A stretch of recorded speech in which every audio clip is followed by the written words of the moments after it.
Is mis Eoin Mc Evoy is Labhraíonn mé is as an mratan bheag do mháid. Agus bé mis a leabhart líb inniuh mar chhlaachúir I réim sin na drámaíochta agus na nálíonn seachas mar haidir. Agus tá mé anna bhuíoch fad de hena agus Ricard agus Rianna as ghlacha le caintfuim ar an ábhar seo. Gá mhuíochas freisin le rútatá duine na hetangairachta chum. Sé tú Róm a dhéanana leis an ficheanóméta agam na chuir síos a dhéanamh an rúpa drámaíochta agus Aerach.Aiteach.Gaelach agus sciúpií thuirt chuid an siar tá churmach ag na buil ó cuireú buné sim líon fiche mar sin is rudsáach nua é. Le Róm é faoin táhacht a bhhain le síhir den chinál sin in Gaeilge freisin. Mar sin is comhgrúpa Ealaíonn Eoin de Ealaíontóirí LADTAIÉ móide agus feimíonn sé tríbheán na Gaeilge a bháin. Cuim sin sé réimse leathan Ealaíonn mar atá an aisteoireacht agus an drámaíocht, an óráníocht agus an ceol, an drag agus an Ealaíonn ísiúil, an ilíocht agus an rap an scríneoireacht agus fiú an taide san Ealaíonna. Ní sé dírithe ísgrúpa le ach tá an chuid is mó agus na buil idir 8 agus 3. Táim sé chuintas na daine is sin san rúpa.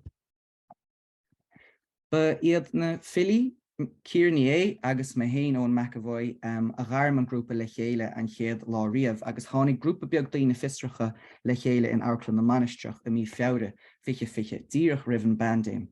Ach tugann an físeán seo a leannas léargus beag ar an obair chorathach cuireadh tús lethe an chéad 7 sin agus tá fuheidil ar an físeán seo.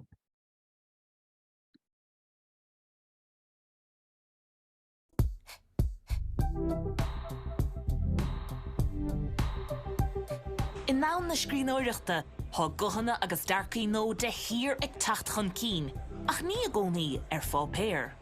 Scríbhim me méarla, scríbhim an Gaeilge, meascam an dátheanga. Den chuid is mó sé filiocht a bhíonn sa scríomh agam, filiocht ar an bhocail leabhartha. Chola céire feis céim speisialta a tha áireachtáil ag an Airclann náisiúnta. Abby 5x5 an tanamtá air.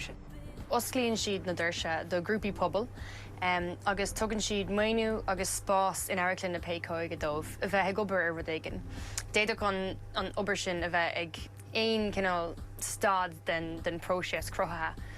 So leis an tugra ortha seo, bhí mar ag tosú glán as an nua agus is rud iontach é sin.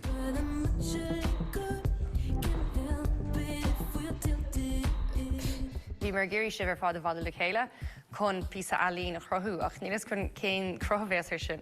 An socha gur fuaimh sé atá sé agus bhreathn sé ar na ceangail a crothaimid inniu agus na téimí a bheits á phléig goin. We were conscious that there were groups of people and individuals who perhaps have never had access to the National Theatre, and we wanted to find a way to open it out. Bharrtaigh mé chuisteach ar haar ceann grúpa dar bannam Aerach.Aiteach.Gaelach agus rud éigean a chuir le chéile, rud éigean a chuir sa túil, drámaíocht, airclaníocht, anna chuid daoine Aiteach le Gaeilge a tharraingt le chéile, sin an sproc a bhí agam in ar ire. sé an rud is táchtaí beidir faoin teachtain seo a go bhfuil an spás intíine agus an spás fisiciúlainn le bheith go ibriú le chéile. Ris éilemas me teachtasteach gur bhí seo cinál Airclann náisiúnta na tíre agus is iontach an rud é go bhfuil muid takeí go buinte inis nach miste muid a bheithann seo agus go deimhin gur rud maith é muid a bheithann seo ar an stáite agus bhfuil siad ag ligean dúing ar an láir a scaoile amach mas mai leat chun phobal.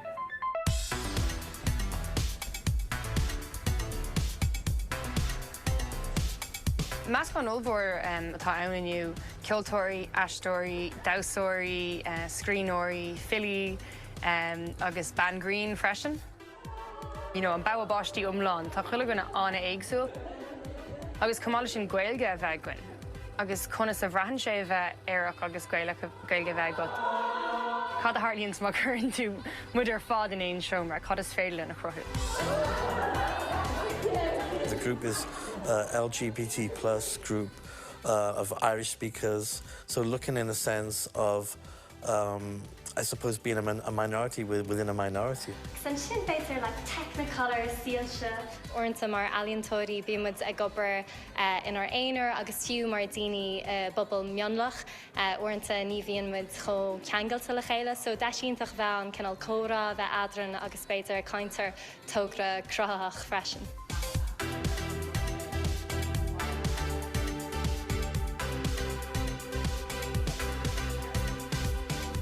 It isn't really about a polished performance at the end of the week. Some groups don't do a performance. Other groups want to present something to friends or to family, but there's no public pressure on it. Láideann Cheiltigh go bhí an bhí sé cóspéisiú le bualadh gach duine agus thug sé inspireid dumsa Léinn Cheiltigh le mo chuid scríbhneoireachta. Na cadre atá thógáil sa seomra aniu is léir go bhfuil rudí chun fás as sin agus tá mé an sásta. Brahman. Okay, so welcome Queen Red Airlation sin. Mar sin bhí hartar dehanar sa seomra an sin agus tá 16 báil an is againn agus daoine atá leisbíoch, éireach, déghnéisoch, tras, gach 6 rud mar chuide sin agus an Gaeilge an rud an ascin iad ar fad le chéile. Ag an ggóháil drámaíochta cean go culam reachtáilú fiche agus fiche hain de chleachtóirí Aerachlann ó Alban an bhreatain bheag agus éide, leabhar cuid ógus na caintearí faoin bhaib bhhaine le hinmhúnaíocht grúpi pobl mar seo agus grúpi drámaíocht de go háirithe. Mar sin le híireachta dhéanamh cur a gcuine an Gaeilge go nimóch an grúpa as cheapmuid coiste fuirimálta ag tús na bliana seo fiche trí agus tá 8 fuinniúil in sin agin inis le hubar an grúpa stúre chun bblion seo. Agus tá sé gceist agin go méid ar grinú bliantúil agin ag Aerachtas na Gaeilge gach blian tionól atá antáchtach do gach den bhfuil Gaeilge acab agus a míon locht na Ealaíonn ag freastal péisceile. So is maithan an dulchan cíine sin. So faoi mar tá leiciach i munreacht an grúpa is sí an ísetá ag agin ná deisina ferbethe, grééis an takeíochta agus ordán a chur fáil de Ealaíontóirí LADTAIÉ móide na Gaeilge. Le gur féidir le chur leis an díocht íontar ar scéalta aiteacha, ilitríocht agus in Ealaíonn na Gaeilge. Bhí téime sin na honna díochta ar cheann go na príomhhéamaí a tháinig chun cín sa blé a Chomhstiúrthóir an Aerachlann na manisteach a fiche agus tháinig sé chun cín arís an teachtain seo caite nuair a bhí muid ag bualadh le tháinig ní Léinn Labhraíonn Eoin UCD agus í ggéire daoine a ghriasa le uairscéal aiteach a scríomh do dhaoine óga. Agus leabhar ní Léinn sin faoi háhacht na honna díochta agus uí si go sé riachtanach i gás miontangacha go háirithe nó tangacha mionlathe go bheiceach léithir iad hain sa isíthir litite. Agus tá slucht agamann seo ó uairscéal sna féir ceann tháinig amach 19 le Mícheál Ó Contaíle an chéad uairscéal dá chinál in Gaeilge a phléile cuasaí aiteacha agus tá léargus an seo ar cheist na hondíochta agus is léir é freisin a réasán deitcha Aerach.Aiteach.Gaelach. So le mache. An duine éanaid in nearscéalta fáric fictíris a phlé. Is an freigra a déting i thuirtear i gceist seo? Go méar an hain a bheith sean bheitias, é a gúnaí ina hí leis hain le heis an doris. Gneanna sé pecha ú fásach ag i cínt a dús a híl agus nach dúrach an sagart aspalóid dó. Pecha ú fásach. Aha, ba an sinna bhí mar agrasa. Bhí sean bheitias éireach nó homognéisach a bhí an, bear an focail figiúla úsáid sa bhreagra. Agus an sin pecha mór nar féidir a wahabh, bhí sé sin siimplí. Hit sé I mullach a chin in rála fearracín eile ar an máile agus wham bam thank you dad. Trúí nach rá tuile scríbhí Gaeilge mar seo ar mo chuirsa a dúirt mé lom hain ag bringlódí. Higging an sin gur bháin an litríocht lom hain go díreach, go mo chuid díim hain agus do mo chuair hain í, go mo chuoine mar me hain a bhís na charachtar a mechar am eistí scríb futhab. Gur rion was na mócháin chéine I leithim grá, ach ní rion. Cá fáil agamsa I litríocht na Gaeilge ar bhirtear agus iad ag spáilíocht le chéile ag tóramh nó ihe airneán nó lá pátrún, ag titim in rá lena chéile agus gáide go háard. nó dul amach mar lánún fiú ar an gúráid ní áirí me catha síl fad a sonna sásta le chéile. War siad go sonna sásta a sin amach, má tá bréag an bíoch. Thárá siad.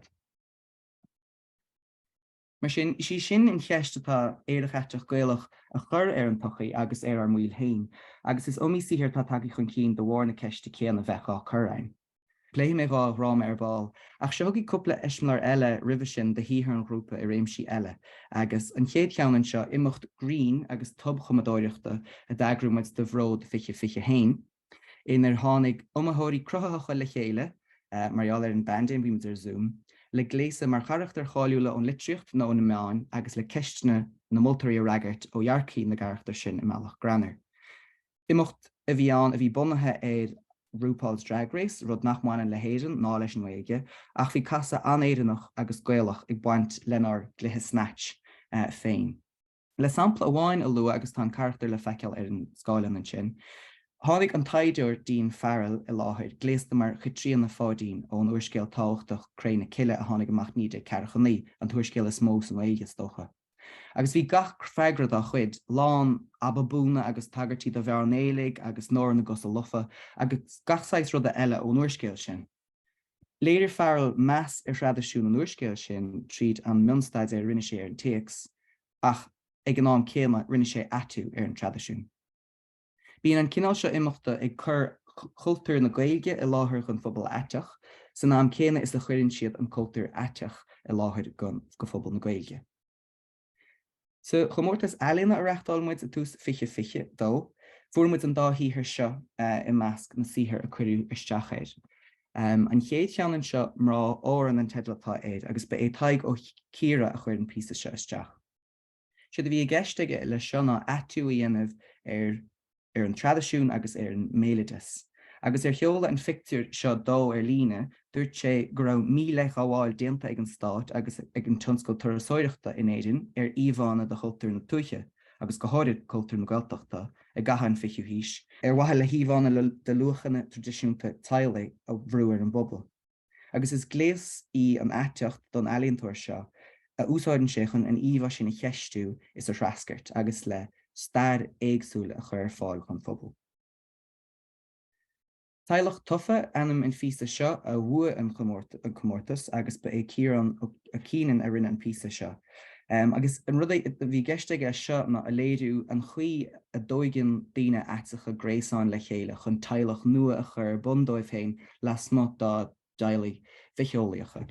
Tailech bhíon fós acabar nó go minic ach tá gréasáin nuair le Tharlaíonns i measc an phobal LADTAIÉ agus is sin pa gceist le seo agus ar nó dahanana an bhratig chras an sin mar gahanana sa rud. Sin sé bu is mótá ag an grúpa ag Aerach.Aiteach.Gaelach ná na ceangail atá idir na Ealaíontóirí éimire atá an agus na féidireachtaí ascrí an as sin. Mar sin chuirmuid cínan an duine a rinne an pictiúach an ag siúdíireach, I d'agháil le hagarthóir an ochlóra Aite Taig Mc Evoy is tá siad beirt mar ina mhuill de Aerach.Aiteach.Gaelach, agus ba é cínan an sin a bhaise an síthair seo a chuid an eistriúcháin ar fád ar théirmí Aiteacha do chuoine le Gaeilge nó taigear Gaeilge ólam.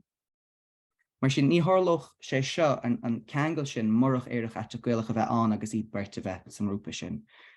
Mar sin samplaidíh an Ealaíonn ísisiúlatá an grúpa a tháirge, ach rud eile nímuid ag ina bhain ná imachtaí pobail agus spreagann siad sin cruthaíochta meallach de friúil sílim agus spreagann siad cruthaíochta meas daoine nach míon ag plé leis na Ealaíonna go minic rud atá an táchtach. Mar sin an nura do bhród fiche dó, reachtáil Aerach.Aiteach.Gaelach agus an grúpa baile áthaclí le Gaeilge atá gur an Gaeilge churchan cín sa gathead. Imacht a thug cultúr na Gaeilge agus an cultúr Aiteach le chéile, mar atá an ball Aiteach. Ba íon Bhanraíonn drag Celtic Tigers a ecinn sibh sin agus bhfuil Gaeilge eice, ban an tí chuníe, agus tháinig daoine ón bobal i láthair le dul nóíocht a gcuine chéile a gategóirí éagsúla. Inar lééis siad iad hain de réir téime ar le agus iad ag siúd sús síos i glob chunan na Gaeilge, faoi mar dhéanach an pobal goram nó an pobal dubh ag na báil Aiteacha in Harlams na hochtóidí, mar sin táid a tuairt an dáchultúir sin le chéileann seo. Éalaíonn i lehead de imacht crógacht agus crothaíocht agus chunig muid cúpla taobhléirú a dáirdaigh críochtain a bhí a láthair agus bhfuilm leir fao cheann amháineach i nneamh. Si sin nuair a tháinig feargailteachta ó thir chonneil a láthair a bhí os na chuigedaí agus festas aige i mála aldaí. Agus é gceiste ag chuirteach ar an géad categóir, si sin siad ó amóí, agus bhí gúna agus bréagailt sála aige, ach ní raibh sé de bhisneach aige an rud a choréid agus dul chun an rud a dhéanamh go dtí go bhacha sé daoine eile á dhéanamh, agus ní sin tháinig sé chumastartt óin ar bhiste leat a gurings isteach ar cheannas na categóí eile, agus thugmuid ceadthóir nó agus hiúil sé an sin a categóir eile dar teideal opulence radam an Aerachtais. Agus thugann búla bostan lecht féchana an sin an éidir sin muoínaá go raibh sé bhaoine aige an microfóna éirí ar an Bhanraíonn drag agus fífriide cá rá curnaí riada, mar sin suirt cur leis an taobhléirú ar a gcuí sin. Agus dúirt sé in dhéana imachta nar bhreise cho cuachtach nach ó sir ina héal riamh, agus nar seap sé riamh godorlach a lehéid sin is spás Gaeilge, agus seo fear Gaeltacht atá rá seo. Agus beidir don duine nach daigin an saol aiteach, cheapadís beidir gur rud beag bréáilta chur tain agus siúil sús sios, ach nuair thugann tú an cóhéics ar fad a bhhanan le stair na héidir do roioine aiteacha na chuintla sin san áibh, féchan tunchar óhar a bhíon ag lehéad de imimecht ar na daine a bhíon spórtach an tub. Mar sin ealaíonn phobal is seo, agus is sé an rud is táhachtaí ina lehéad de imimecht ná go bhíon na ranfortathe an spás, intine agus fisiciúil mar dúirt mé sa bhí seán, agus an tugach le hiad hain a chur inniuúil i meallach cruthach. Tá an sprí lárnachs na himachtaí pobal seo, agus tá sé sin antáhachtach, ach tá leis an de freisin do roioine a dulling go ciún ar fearn am líonta, mar roioine aiteacha nar ghlacú leo beidir ina Dailí hain nó ina sochaí. Bhí leis den chinál sin le fáil freisin sa dráma a chuir muid amach fiche hain. Dráma fuaime promenáide é seo, dar teideal idir mise agus crackan do chlóise. Agus sa dráma seo tóidú an lucht féchan na siar san am go dtí na 1980 in éidir le dul ar aistear síl leis an bhar Aerach Alan Walpole, fíorhuine atá ina bháil don grúpa, agus ag fágáil bhile clia le tethe go sasna le saol ní bear a leir go hain. Dil Alan ar éidir a ríist iní an referen an chónans pósta fiche 50 agus thosa sé ar Gaeilge a ólam agus ar scéala híle inseach do roioine a bhíocha ghlachapórt san grúpa sóisialta an cuiirceil córa i mbaile átha clia. Faoi mar bhíon Paul Halferty in aiste Performing Politics, Queer Theatre in Ireland 1968 to 2017, bítar in lech sa drámaíocht aiteach in éireann le colaíochtaí a cuireadh faoi chois, leis an náide agus leis an éagóid is síl na héireann. Agus tá na téimi sin ar fad fitte trí scéile idir mise agus crackan do chlóise ó hús deide. Is téimi iad a dascair go nádartha as na haglah a chuirmuid ar Alan príomhfarsa an dráma. Agus marall ar an gúacht ó bháin le hínseacht Alan hain éidir scéal, hasú hain agus Ciarán mo chomhscríbhneoir, gomach an teagháil farsanta chéana sin ag an lucht féchanna le Alan. Mar sin bhainm muid an script ar agalah a chuir muid ar Alan féin faoin na híl. Ní drámaíocht verbatim é sa gaí go raibh lámh sách láidir agam hain agus é círe mar agarthóirí ar an script.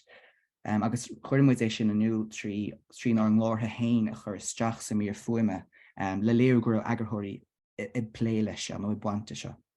Ach ba é glór Alan hain an glór bhó a chuúla an lucht féchanna ina glúsáin, agus iad siúil trí na láithreán éagsúla a chruhamid leo hain. So is aistear éanaid a bhí an aistear fisiciúil tríd an aistear ama, agus bhí sé sin an táchtach chuin. Tharla sé i glob chunan na Gaeilge ar ráid airchir, spás Gaeilge, agus bhí sé táchtach gur bálaigh bheith an scéal, marall éidir bíon agus an gotáirsis a bháin le próses olbhathe an dráma dúing. Ní bháin de Alan ach dom héin agus de hir a freisin mar roioine aiteacha a hiig i scéal agus muid áhirt chun bathe ar ríist agus á hir, so hastáin go bhuíoch an lucht féchan an rud persanta sin. Is léir sa dráma go raibh Alan ag plé le ceistena mór a féiniúlachta agus é ar imirce is asna, agus an sin a ríist agus é filte ar éidir nua mar a lééis sé hain artha. Faoi mar tar luta ag Halferty, although homosexuality had been decriminalized in most other Western European countries by the mid-1980s, the frameworks of Irish law were not yet able to assimilate gay men and lesbians as subjects, finding them still beyond the pale of Irish citizenship. Agus is rud é sin a bhfuil go mór ar Alan a dúirt go minic sa dráma go raibh an chud grá aige de éidean ach nach raibh grá aice dó. Nuair a díl sé ar éidean in íon referen, tháinig Alan ar an Gaeilge an nathúid agus thuig sé marall ar an grúpa an cuireadh córa go raibh spás an is síl na Gaeilge don duine aiteach. Is tríd an Gaeilge a tháinig sé ar bhaile nua dó hain ina hen tír nar ahan sé a hiile. Agus tá na mothúcháin sin den teachta bháile le brach go láidir ar an dráma, ainneoin nach raibh an fille éasca in éonchar marall ar an rion a dag an stair ar Alan. Bhfuilm slucht chur fáilghaoibh ón mír fuaime a bhain leis an dráma agus Alan an seo ag ar tí imimecht ón a bhaile sna 1980 agus é ag Gaeilge marall éir. Haspóin lad ag an cope den gay times dom is mé mu ag daus and flickers. agus méid fécinn tríd ar na fíorthúla ag damhsa, iad séir, sásta, gan léonnta orthú hail I London, ar sa mise lom féin. Cúirt sa tuc atá á dhéanamh a gom an seo? Deir mam go bhfuil si ag gcuí nach nimói mé. Tá si búrtha fuam, oid éigean in íoctar a crí. Ach caithfidh mé éimeacht, le mé féin a tharthail. Fág an tíir sin ar ghlach riomh leat, té suas an pasáiste I dro de haulcí. Éilí lom is imi lom ón Ealaíonn sin a bhóg tú. Lean an ceol trasna na farraige. Te lom go sasanna.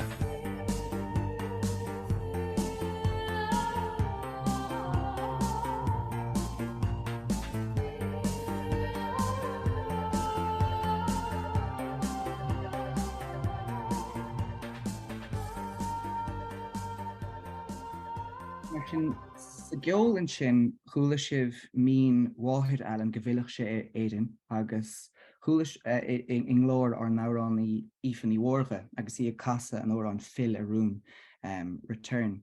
A chuala sibh freisin grabh sé sin measca agan isteach I legan the small town boy, áir an a bhí an táchtach de ealan agus a heasta bhíon imimecht ón máile agus na sríanta óháin leis chun saoirse a lurg ar Thallaí Domsa London mar sin chuig an lucht féchanna leis ó éideann tríd hallan na himmarce go dtí an Thallaí Domsa agus iad a géisteach leis an gcuid sin. Táach an léimteráid beaganín tá rudaí simúla amháin leis na tangachaí sa dráma ach ní bhfuil go le bhhaid scéil leis mar sin ní phléiméis sin inis. Ach fuair an dráma ardmhóla nuair a cuireadh ar fáile agus beléagra sé táchtach do dhaoine gur tharla sé in Gaeilge freisin. Níor ceapú go mecha lehéad an go háir daoine ar ís áirithe a híl gur bhain an Gaeilge le síl nar bhain leo.